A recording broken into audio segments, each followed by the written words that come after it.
ओम नमः सिद्धेभ्यः। ओम नमः सिद्धेभ्यः। ओम नमः सिद्धेभ्यः।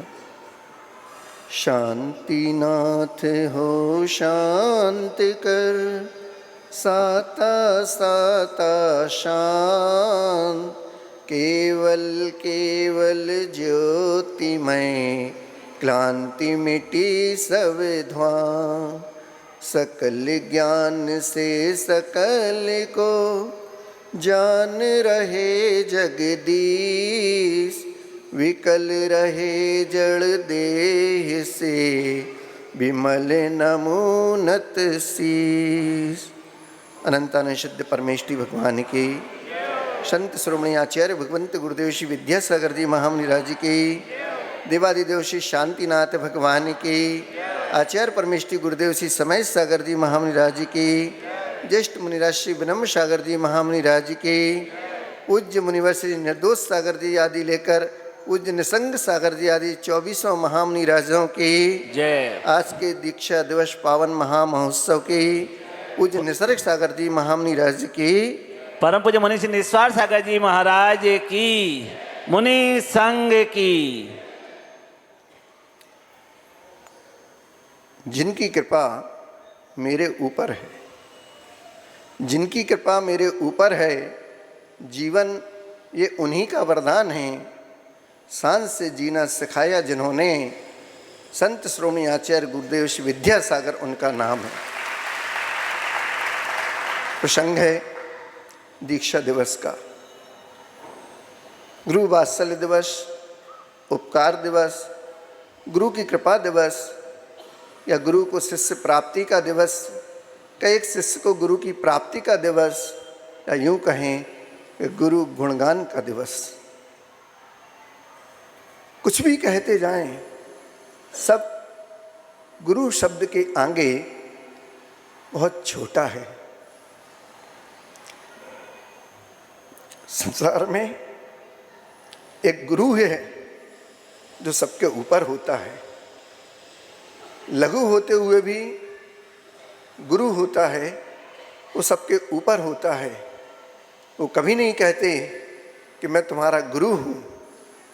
हमें आवश्यकता होती है कि हमारे उस पतित जीवन को पावन बना दीजिए और अपनी वरद हस्त से, अपनी वरदानी छाँव से, अपनी शरणा से हम सबको शरणागत करके और हमारे जीवन को पावन बना दीजिए। गुरु कौन होते हैं? पूछा गया कि संसार में बड़ा कौन है? तो बोले संसार में पृथ्वी बड़ी है। अगर पृथ्वी बड़ी है तो फिर शेषनाग के ऊपर क्यों हैं? तो शेषनाग बड़े हैं। अगर शेषनाग बड़े हैं तो शंकर जी के गले में क्यों पड़े हैं? शंकर जी बड़े हैं तो फिर हिमालय पर क्यों खड़े हैं? हिमालय बड़ा है तो फिर हनुमान जी क्यों उसको उठा के ले आए? तो हनुमान जी बड़े हैं। अगर हनुमान जी बड़े हैं तो श्री राम के चरणों में क्यों पड़े हैं? तो श्री राम जी बड़े हैं। तो बोले गुरु वशिष्ठ के चरणों में क्यों पड़े हैं? तो गुरु ही संसार में बड़ा हुआ करता है बंधुओं। गुरु से बढ़कर दुनिया में और कोई नहीं हुआ करता। इसीलिए कहा गया गुरु गोविंद दो खड़े, काके लागू पाए, और बलिहारी गुरु आपकी गोविंदियो बताए। आज का वह पावन प्रसंग दिवस आप सब मनाने यहाँ एकत्रित हुए। उस अनुभूति को अनुभूत करने के लिए जो आज से 13 वर्ष पूर्व रामटेक के उस पावन पवित्र भूमि पर, जहाँ पर यहाँ के मूलनायक श्री शांतिनाथ भगवान हैं, तो वहाँ के भी मूलनायक श्री शांतिनाथ भगवान थे। उनके उस पावन समोषण में आचार्य भगवंत गुरुदेव श्री विद्यासागर जी महामुराज का समोषण था और सैकड़ों की संख्या में ब्रह्मचारी भाई बहनें सब वहाँ पर उपस्थित थी।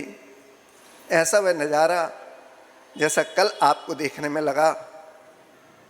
किसका भाग्य चमका कोई नहीं कह सकता। क्यों? क्योंकि पूज्य बड़े महाराज जी ने बताया था ना कि जैन धर्म मात्र 2 शब्द पर टिका है, निमित्त और उपादान पर। निमित्त अगर सशक्त मिल जाए तो उपादान में शक्ति आ जाती है, लेकिन निमित्त कभी नहीं कहता कि मैंने तुम्हारा कार्य किया। ऐसे पूज्य गुरुदेव थे।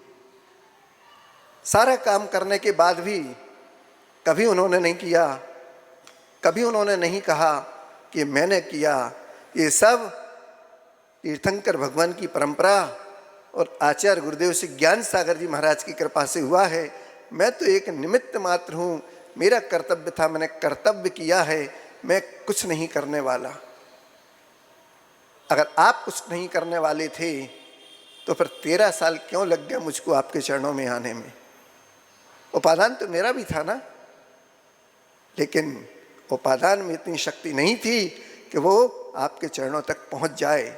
पहुंचा तो था 20 साल पहले, 93 में गुरुदेव के चरणों में आ गया था। कर्तव्य मिला, सौभाग्य माना, गुरु आज्ञा मिली, उस आज्ञा को गुरु सम्यक्त मानकर, गुरु आज्ञा सम्यक्त को शिरोधार्य करके उस कार्य को किया जहाँ पर कर्म भूमि बनी और आदिनाथ भगवान की कृपा, उनकी सेवा करने का सौभाग्य मिला।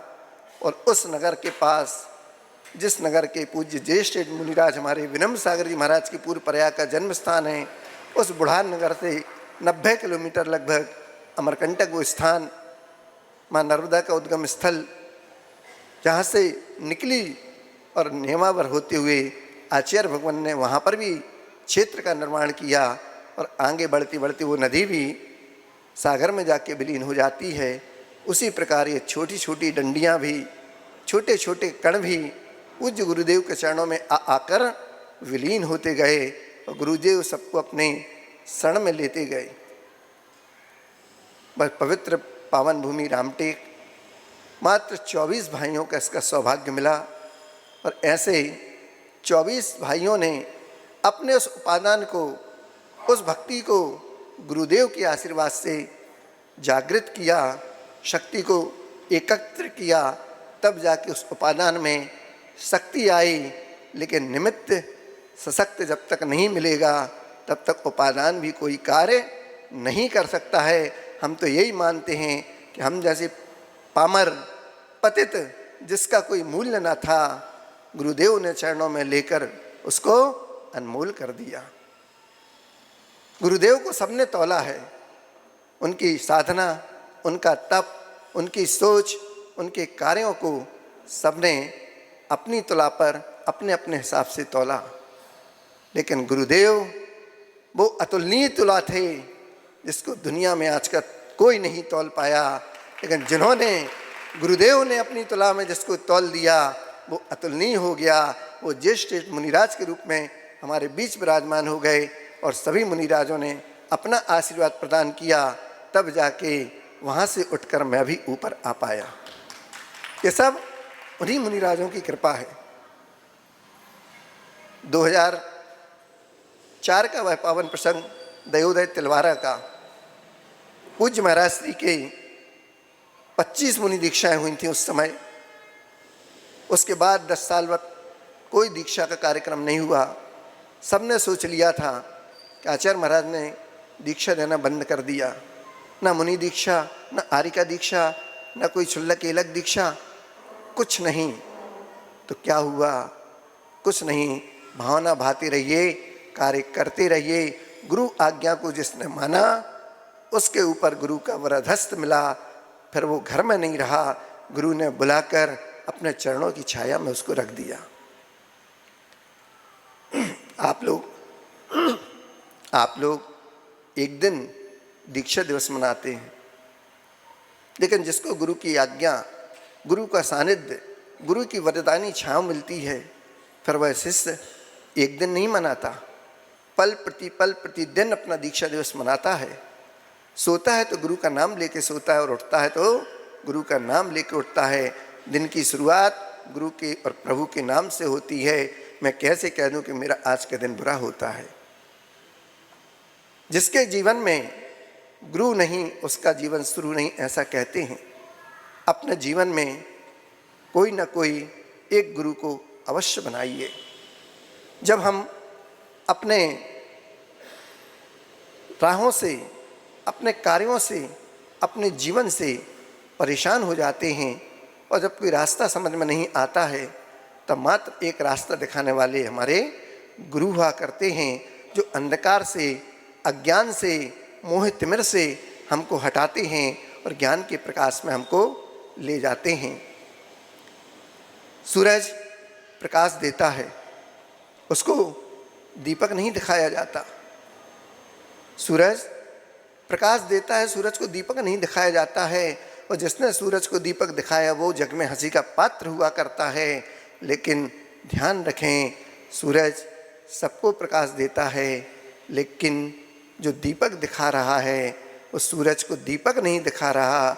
उस सूरज को उस दीपक के माध्यम से आरती करके अपनी भक्ति को बढ़ा रहा है, अपने उस निमित्त को चाह रहा है कि आपका निमित्त हमें मिले और हमारे उपादान में, हमारे में शक्ति जागृत हो जाए। तो जो आपके आशीर्वाद से कार्य हो जाएगा वो मेरे उपादान को भी सफल कर जाएगा और मेरे जीवन को धन्य कर जाएगा। सूरज के रूप में आचार्य भगवान हैं और दीपक के रूप में बड़े बड़े मुनिराज हैं और हम सबको उनकी वरदायनी छाँव मिली। तब आज का यह पावन प्रसंग हम सब मनाने यहाँ पर बैठे।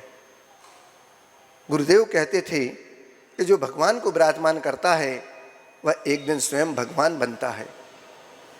कल ये पंक्ति बिल्कुल चरितार्थ हो रही थी कि जिन्होंने भी प्रभु को विराजमान किया अस्थायी नवीन वेदियों में इस उद्देश्य के साथ कि प्रभु को हम बड़े मंदिर में और बड़ी वेदी पर उच्च आसन पर विराजमान करेंगे, तो प्रभु भी ऐसे फूल की माफिक उठ गए, वजन ही नहीं लगा कि हम प्रतिमा जी को ले रहे हैं कि प्रभु को।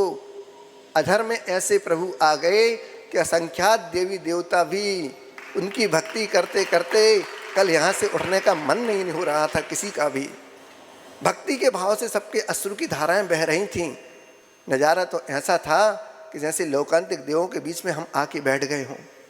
सफ़ेद वस्त्रधारी सारे पुण्यार्जक परिवार के लोग, सारे श्रावक बंधु और माताएं बहनें मंगल गान करते हुए, जिनके हाथों में जो था उस वाद्य यंत्र को बजाते हुए, हाथों की तालियों को बजाते हुए उस भक्ति की अनुमोदना कर रहे थे। आज भक्त बने हैं, कल भगवान बनेंगे। निश्चित आपके जीवन में वो दिन भी आएगा। मैं भी भावना बाता हूँ कि जो मुझे गुरु से मिला, मेरे साथी भाइयों से मुझे मिला, और आज 24 मुनिराजों का दीक्षा दिवस हम मना रहे हैं। सौभाग्य है हम आज उनके जो नाम का वाचन हुआ था उन सबके श्री चरणों में यहीं से अपनी नमोस्तु, अपनी सद्भावनाएं प्रसिद्ध करते हैं कि भगवान आपकी साधना, आपका तप आज दीक्षा दिवस के रूप में है। आप सब आगे चलकर उस दीक्षा कल्याणक को प्राप्त करें। गुरुदेव के समुषण में बैठकर अपने मुक्ति को, आगे की यात्रा को प्रशस्त भावों के साथ संपन्न करें। ऐसे मंगल भाव के साथ आपकी साधना उत्कृष्ट दिनों दिन वृद्धिगत होती रहे। आपका स्वास्थ्य, आपका रत्नत्रय हमेशा उत्तरोत्तर बढ़ता रहे। इस मंगल भाव के साथ आज ज्येष्ठ मुनिराज श्री ब्रह्म सागर जी महाराज हम सबके अग्रज बने हुए, उन्होंने भी हम सबको एक गुरु की भांति संभाला है। आप सब देखते हैं हर चीज़ में कमी नहीं होने देते। पहले हमको आगे करते हैं, फिर वो अपना पूरी कार्य करते हैं। ऐसे मुनिराज के चरणों में भी हम कोटि कोटि नमोस्तु करते हैं।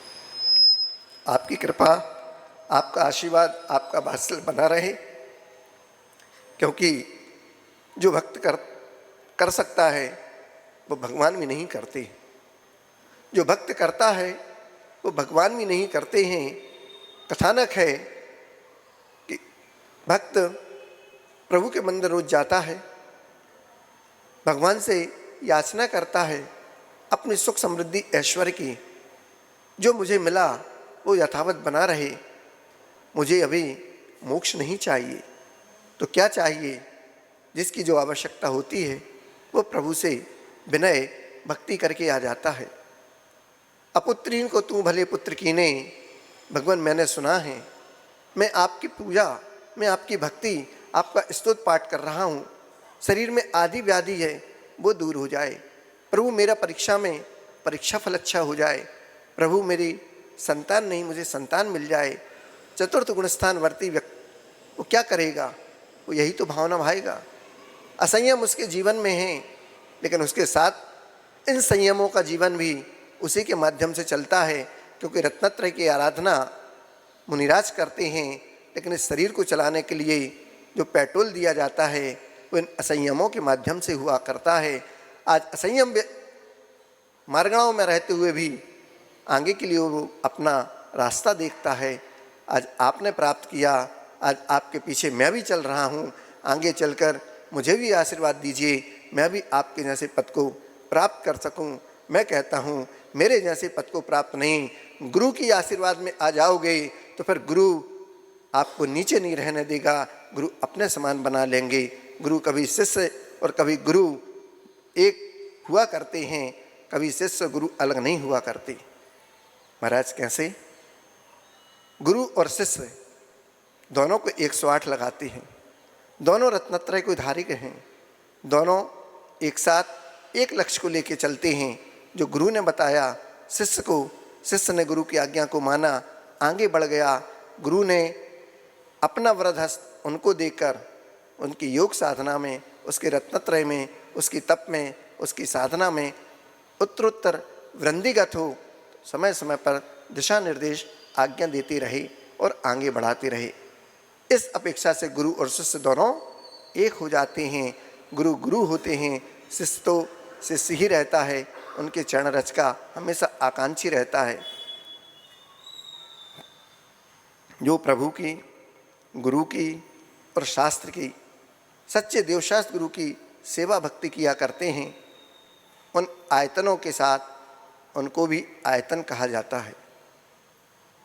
सच्चे देवशास्त्र गुरु और उनके मानने वाले 6 आयतन हुआ करते हैं।